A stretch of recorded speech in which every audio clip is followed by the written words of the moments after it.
Saudara Bupati Konawe Selatan melalui bagian hukum Pemkab Konawe Selatan melayangkan surat somasi kepada Guru Supriyani. Somasi menyusul pencabutan kesepakatan damai yang dibuat oleh Supriyani dan orang tua murid. Kepala Dinas Komunikasi dan Informatika Konawe Selatan, Anas Masud, membenarkan surat yang dilayangkan bagian hukum Pemkab Konsel tersebut.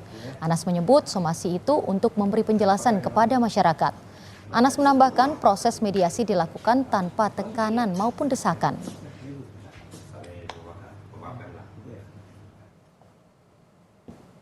Dikutip dari tribunnews.com, Saudara, Kepala Diskominfo Konawe Selatan menyebut bahwa tidak ada tekanan dalam proses mediasi. Surat somasi dikeluarkan bagian hukum, padahal kan kondisinya tidak seperti itu. Orang-orang yang hadir kan sudah dikonfirmasi juga, itu tidak ada tekanan seperti apa yang disampaikan. Normal berjalan seperti apa adanya.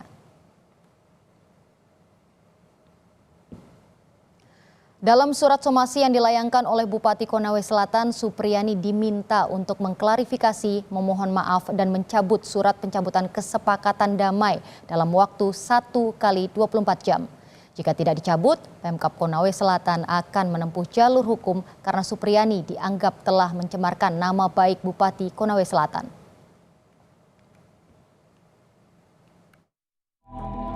Supriyani, guru honorer SD Negeri 4 Baito Konawe Selatan, mencabut surat kesepakatan damai dengan orang tua siswa yang diduga dianiaya.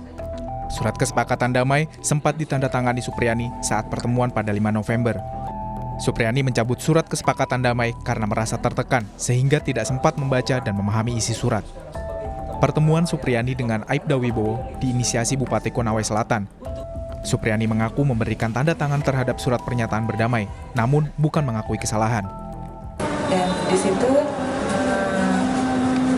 isi percakapan Pak Bupati itu ya untuk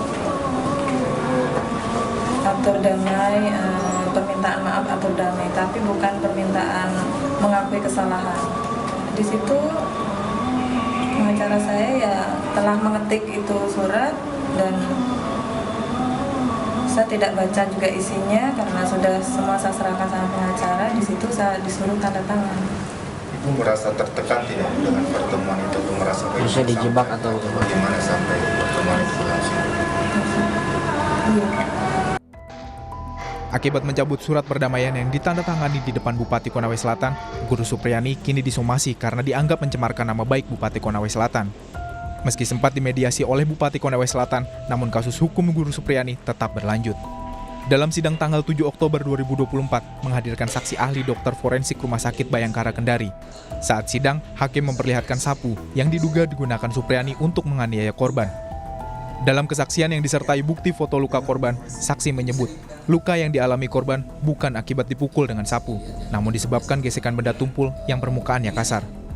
Itu luka memar, tapi juga kan modelnya kayak seperti melepuh. Jadi kalau melepuh itu yang pertama karena luka bakar ya. Yang kedua adalah luka lecet karena dia tergesek-gesekan kayak begitu. Kalau misalkan kita menggunakan suatu hal yang sempit atau apa kan tergesek-gesek jadi seolah kayak melepuh seperti itu. Ini bukan lepuhan seperti itu. Ya, jadi bukan luka lepuh karena suatu luka bakar. Nah ini lebih fokus ke arah gesekan, misalkan suatu tadi ada suatu persentuhan dengan bagian permukaan yang cukup kasar, cukup luas gitu, sehingga mengakibatkan terjadi tergoresan seperti itu. Jadi dia agak sedikit mengelupas. Sidang lanjutan kasus Guru Supriyani akan kembali digelar Senin pekan depan dengan agenda materi tuntutan. Kasus Guru Supriyani mengemuka pada April 2024 saat dirinya dilaporkan atas tuduhan dugaan pemukulan seorang siswa yang merupakan anak polisi yang bertugas di Polsek Baito. Tim Liputan, Kompas TV.